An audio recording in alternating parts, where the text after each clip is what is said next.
Some of you may and some of you may not know that I've been working on a little passion project called Bread and Milk, and it's at a point where I would like to um, share with you all the progress that I've made and also what I need to fix as I demo this, and also what I plan to do next.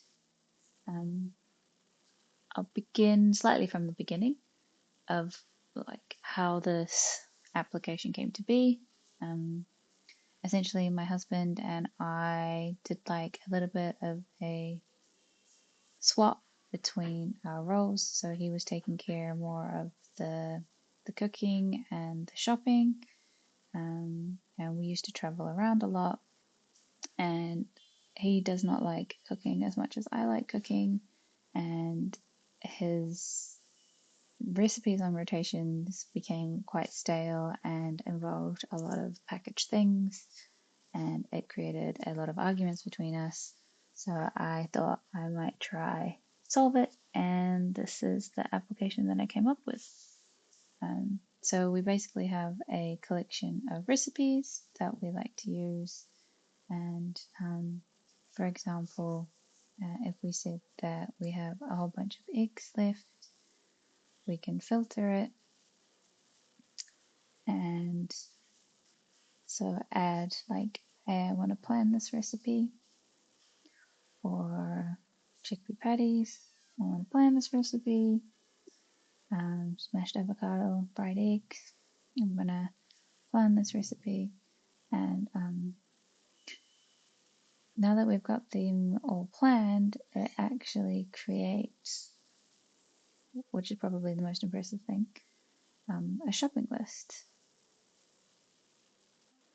I don't know why I did that. Oh, that looks much more like what I'm used to seeing. I have no idea what that screen was before.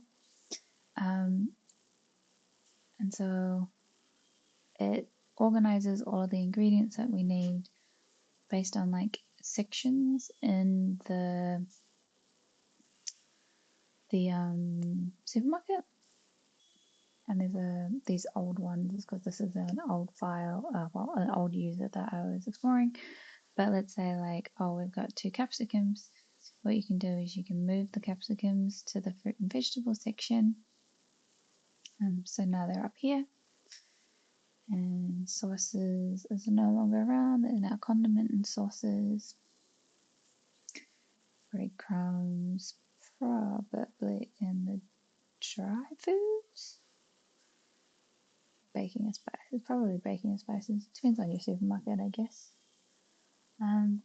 Like chili powder, it's gonna go into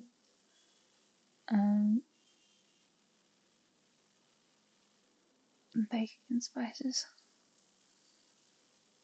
Cumin, baking and spices. Double cream, dairy and eggs. I think I've now done it. So, what we can do now is we can just go through the supermarket and tick everything off. And what's kind of cool about it is that you can see where your recipe comes from. And sometimes, I remember when I added this one, it wasn't adding it incorrectly. So you can edit it. So as it's written in the recipe is 1 red and 1 yellow pepper. You can say that there's 2 of them because it's 1 red and 1 yellow. So I updated it to 2. I didn't really put a unit, but you could say like what size it is. And you're going to group it with other capsicums. So other capsicums will then add into the list, like avocado. And an area that it might be useful to other people is like here, for example, 1 onion is different to 1 red onion. But when we go shopping, 1 onion is the same as 1 red onion because we buy red onions all the time. So now I know I need to buy 2 red onions. So that 1 onion, it's I call it a group name. If I go back in, group with other red onions. So the item name itself is called an onion, but you group it with other red onions. And here I can create and delete those categories. So it's like 100% custom to how you go shopping and want to shop, which I think is really like good. Having gone through this experimentation and hearing how lots of people do shopping differently, and let's say that there's not a recipe for something, but I could add, for example, crisps, add it in, and it's probably going to add it to other because I've never added crisps before. And I don't even know if there's a category of like junk food. Oh, snacks. There we go. Snacks. And I'm not sure where it's going to add it, but let's say like snacks definitely comes after baking and spices. I can move it down. So you can rearrange the categories to make sense to your supermarket. And I've also heard some people in their shopping lists have like different places that they go to shop. So you might not even want like fruit and vegetables. You might want to shop by like, I don't know, Woolworths, can't remember the other, New World, Pack and Save, or wherever you are in the world. I just listed New Zealand ones. Um, and yeah, so if you say that you have capsicums and you have carrots and you have cherry tomatoes, chickpeas, garlic, all of that, when you look at the recipe, it automatically starts to, it should, it might take a while, sometimes it does, yeah. It takes away what you already have and it uses that grouping to do it for other recipes that use it. And just while we're on the like, let's view a recipe, need to buy these ones that are colored in white because you need to buy them. And I wanted to like really highlight that you need to buy. And the ones that we think you already have, they're not highlighted at all. I need to move this tags up because it's trying to hide at the bottom. And something that my husband quite likes is like as you tick through that you've made everything, it does like a little celebration thing. And he is delighted by that, so I keep it in. And another feature on this page is how you can hide the ticked ones, so you only see the ones that you need to buy. And I'm looking at this being like ground cumin and cumin powder are the same thing. So I would ground cumin, I put it into the cumin powder. And what's interesting and slightly broken is that should probably say half a teaspoon plus cumin. I don't have like another example here at the moment, but I decided that for things that aren't like an exact amount, we just add like a little plus. So it doesn't have to be exact. And then like this one's a bit weird, 4 or 8 to 12 flour tortillas. Like 4 large or 8 to 12 small. Oh well, that makes more sense, but it doesn't make sense in the shopping list. So this would be like 4 large flour tortillas and group with tortillas. And then maybe in the prep details I'll like 4, 8 to 12 small flour tortillas. And then I would save it. And I don't know why it's in the baking spices. It should probably be in the bakery section. So I should save it. And it should now update. So it's in the bakery for large tortillas, which is nice. Anyway, I'll go back over to the recipes page. The way I designed it is that when I was little, I really liked going through recipe books and like trying to find what the recipe was that I wanted. And my favorite section of the recipe book was generally like the end section. We've just got a list of all of the recipes. So I've got 3 different statuses that you can have. So a quick shop is something that you only need to buy 1 or 2 more ingredients or 2 or 3 more ingredients. So you could like make that pretty quickly, or you might have the ingredients already. If you had all of the ingredients, I'll do it to this one. We now say that it's ready to cook. So essentially this page became like the place that you would go to find out what you could cook right now.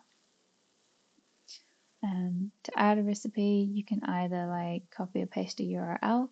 I've somehow lost my import button when I paste something in here. I don't know why it appeared just then. Yeah, okay. Well, it's back. Not always back though. And it automatically populates everything in here. And tags are a way for you to create like any kind of tag. So if it's like eating solo, you create a tag for eating solo.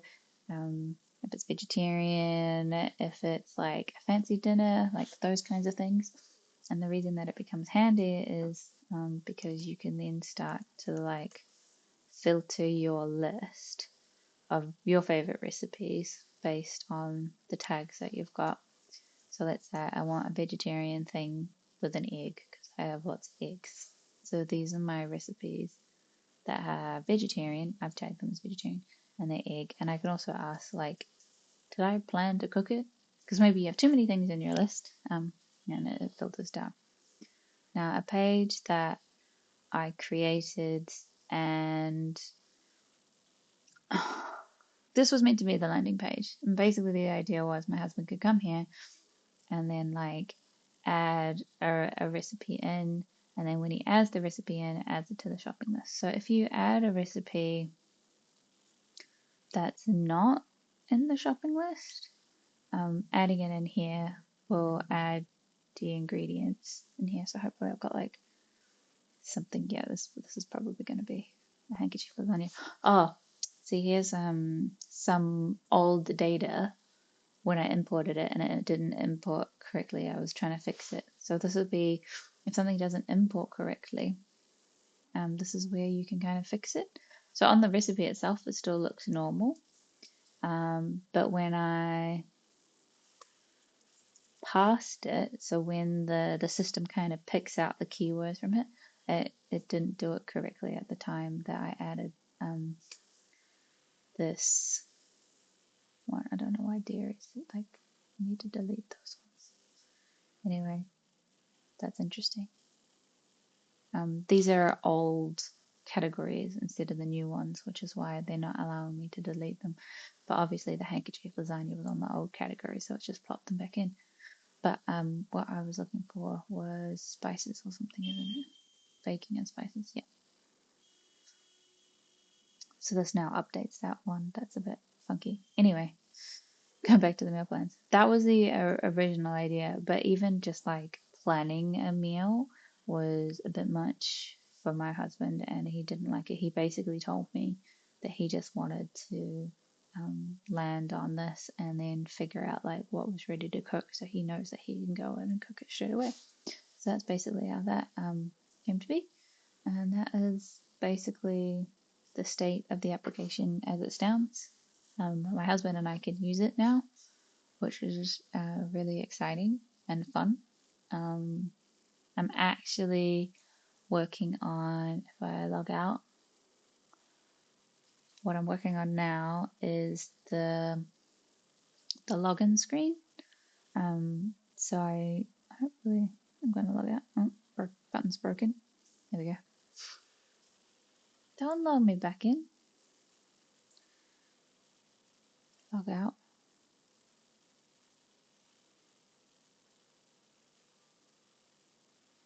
Oh, I don't know why it's doing that. Well, you saw the log out screen very briefly, or the login screen. I think it's logging me out and then logging me back in straight away instead of listening to my log out. Anyway, to that very brief screen I'm working on at the moment, as you can see, it's still not 100% perfect. I decided to try use a magic link so people don't have to create a password, and I've got it set up so that you stay logged in for a very long period of time, apparently even longer than when you click the log out button. And I thought I kept the password, so you can also use a password, which is particularly helpful when you're currently sharing your recipe catalog with somebody else, like how I'm sharing with my husband. We share the same login. So that's like a future thing to solve, is like how to get multiple people using the same recipes. And I've got ideas around can you share a recipe with somebody else? Um, but yeah, at this point in time, though, the focus on is just making people add their favorite recipes and be able to use it, and then being able to generate a shopping list. So yeah, I don't know. I'm happy with it. I'm pleased. Um, very soon this month, I'm hoping to get some people to test it for me. So I guess, yeah, if I knock on your door to try it out, I mean, have a go. If you don't like it, that's fine. I wouldn't say that this application is for everybody. I would say this application is for people that really like to cook, because I'm not sharing with you a whole bunch of recipes at all. It's you add your own that are your favorites. So yeah, thanks for your time. Bye.